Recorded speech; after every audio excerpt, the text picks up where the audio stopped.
Hello, fellow math and Bitcoin geeks. Welcome and/or welcome back. So today we're going to cover a new feature of the platform called Strategy Playbook. We did this page because of all the requests we got about how we do this, how do we do that, how are we buying, how are we managing, how are we borrowing, how are we earning. And we figured instead of answering all of those ad hoc one by one, we would just consolidate this into a simple page, put it out there for our users to enjoy, and create a little overview video here for you all as well.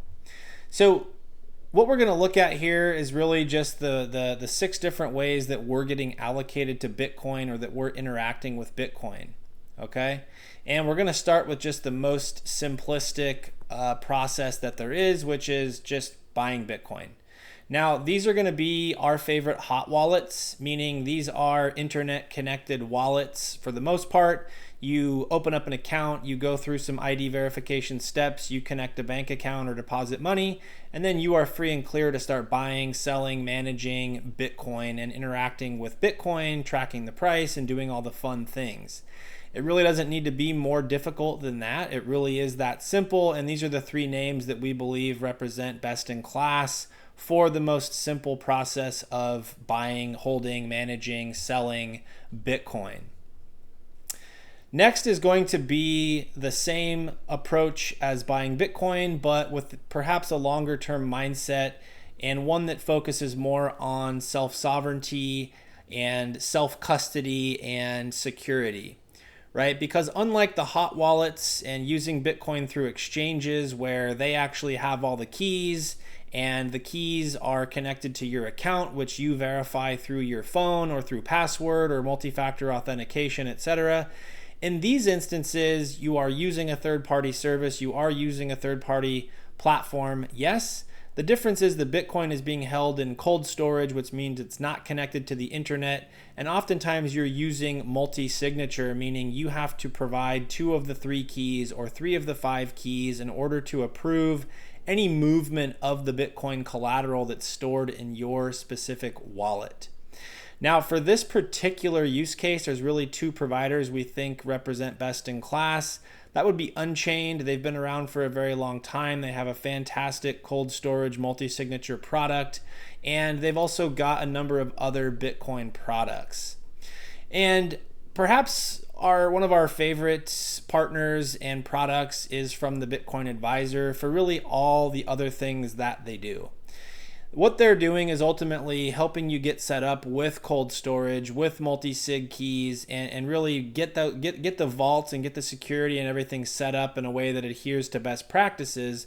But they're helping you do that even if you have no prior knowledge, no experience, no nothing, to really help you go from a 0 to 1, right? 0 Bitcoin knowledge, 0 exposure, 0 experience, but ultimately working with an advisor that they give you one-to-one, oftentimes locally in whatever region you're in. They have advisors all across the globe, and they do provide a lot of additional value add ongoing throughout the relationship, whether it's strategic planning, long-term planning, estate planning, right? Different strategies to stack sats. They've also got access to some lending services now and quite a bit more.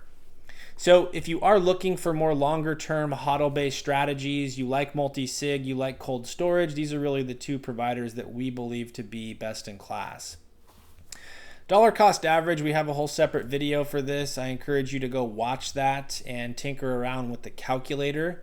We love River for this. Why? Well, because River lets you connect your River account to your bank account, where you can set up automated dollar cost average purchases to happen every day, every week, every month, every 2 weeks, whatever it is.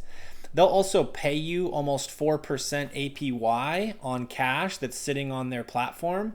So if you do want to make a dollar deposit into River, but you don't want to dump it all into Bitcoin at one time, you can earn while that cash is sitting idle. They'll also pay you on limit orders. So if you think Bitcoin might fall to 110K, 105K, whatever it is, and you want to set up limit orders, well, they will actually pay you while your money sits there.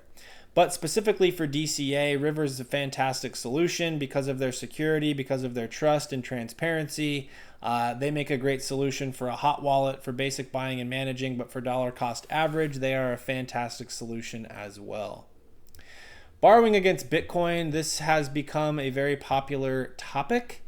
And so this really breaks down into two completely different categories, right? Because you've got DeFi lending and you've got CeFi lending. And we'll start with CeFi, or centralized finance. This is going to be a more traditional borrowing and lending type of experience where you're working with regulated companies that will take you through things like KYC. They will ask you to identify yourself, provide documentation, etc. They also source capital from more traditional lenders, institutional lenders, things of that nature. They're also working with other third-party custodians, companies like Fidelity Asset Management or Anchorage Digital or BitGo or whoever it might be. And so there's a number of moving parts here, but there also are some benefits. You get to keep working with your on-chain layer 1 Bitcoin. You don't have to convert your Bitcoin to wrapped Bitcoin or any other paper-based Bitcoin that might be denominated in another digital asset like Ethereum. And you also get to work with people, right? So oftentimes these companies have CEOs, CFOs, support teams, tech teams, things of that nature. These are companies, these are people, and oftentimes they are domiciled in your local market and therefore fall under whatever your local regulatory regime might be. So the typical process here, once you've found a lender that you like, you're going to go through the application process. Very simple, very efficient. Typically it's mobile friendly. You're going to deposit your Bitcoin. You're going to be given dollars or whatever the fiat currency is that you're buying. Once you've been approved, that typically gets deposited into like a stablecoin wallet or another custodial wallet, or you can opt to have the funds deposited into your bank account. From that point forward, you're basically managing the loan all by yourself. You've got the tools, you've got a dashboard, you've got some support resources, FAQs, videos, things of that nature, and you can make monthly payments. You can do interest only. You can pay one time at the end. You can finance the interest. You can do multiple year durations. There's really a lot happening in the CeFi lending space right now. The terms, the rates, the fees, the structures, it's all evolving pretty rapidly. So if you are interested in something like that, I encourage you to check out any of the partners that we've mentioned there, whether it's Salt, whether it's Strike, whether it's Arch, or any other lender that's out there currently. And these are really the lenders that are powering a lot of our other Bitcoin-powered lifestyle calculators as well. So think of retiring on Bitcoin or living a Bitcoin standard. You are ultimately going to need either a CeFi or DeFi lending partner. So speaking of DeFi, similar overall outcome as the CeFi approach, but completely different process and how you get there. One of the main differences with DeFi, or decentralized finance, is that everything is done through smart contract platforms like Ethereum. There's really not any humans that you're interacting with. You're not typically going through a bunch of KYC, ID verification, documentation, uploading, things of that nature. That's one of the upsides. One of the downsides, though, is that you do have to wrap your Bitcoin because, well, layer 1 Bitcoin has no DeFi platforms built on it yet. So everything is typically done via DeFi on a layer 1 chain like Ethereum. So if you're comfortable with that and you're comfortable converting your Bitcoin assets into wrapped Bitcoin or Coinbase Bitcoin or any other for that matter, then you can send those assets to a DeFi wallet such as MetaMask. Once those assets are in MetaMask, you can then use the DeFi browser in MetaMask or the Connect Wallet feature in any other browser, and you can then interact with DeFi protocols like Aave. What is Aave? Aave is a liquidity protocol where lenders and borrowers come together and ultimately engage in transactions for lending and borrowing. You have people who hold stablecoins and other types of assets that want to earn interest, and you have people with wrapped Bitcoin and other assets that they're willing to post as collateral to borrow those stablecoins from those lenders and ultimately pay said interest. The difference though here is that you're not actually interacting with those people directly. It's all being managed through the smart contract platform, through the protocol itself, so that you are interacting with Aave and the different features and functionality and experience there, but you're never actually interacting with the person on the other side. So the TLDR here is that once you've converted your Bitcoin into wrapped Bitcoin, you've deposited it into MetaMask, you have connected it to Aave, and you have supplied it as collateral, well, now Aave is going to tell you how much dollars or stable coins you can borrow. And then boom, you can actually go ahead and complete those processes. You can borrow those funds and the interest meter will start running. You'll approve an Ethereum-based transaction. You'll pay some gas fees. But at the end of it, when it's all said and done, you'll then have those stable coins parked back in your MetaMask wallet. From there, you can connect that MetaMask wallet to really any crypto, digital asset, fiat, banking platform like Gemini, like Robinhood, or really any other, where you can then take those stable coins, convert them to dollars, and ultimately have it deposited into your bank account. So given the nuance there and given the number of hoops and steps and tools involved, I do recommend you spend some time learning about DeFi, learning about those different steps and processes and strategies I've mentioned. Happy to answer questions if you want to reach out, but ultimately, if that's something you're interested in, definitely want to spend some more time researching and making sure you understand the risks, understand the different tools, and ultimately understand how to engage with confidence. So next we've got Bitcoin in retirement accounts. Now this has become uber popular because, well, there's a lot of ways to do this, and there's now a lot of products that you can invest in. So the most simple approach here is just having a 401k. The challenge that I have seen though is that 401k providers like Vanguard, as an example, they're not big fans of Bitcoin, so they don't give you any sort of exposure to Bitcoin assets. So for this kind of process, you'd want to ask your plan administrator if they also offer a self-directed brokerage option.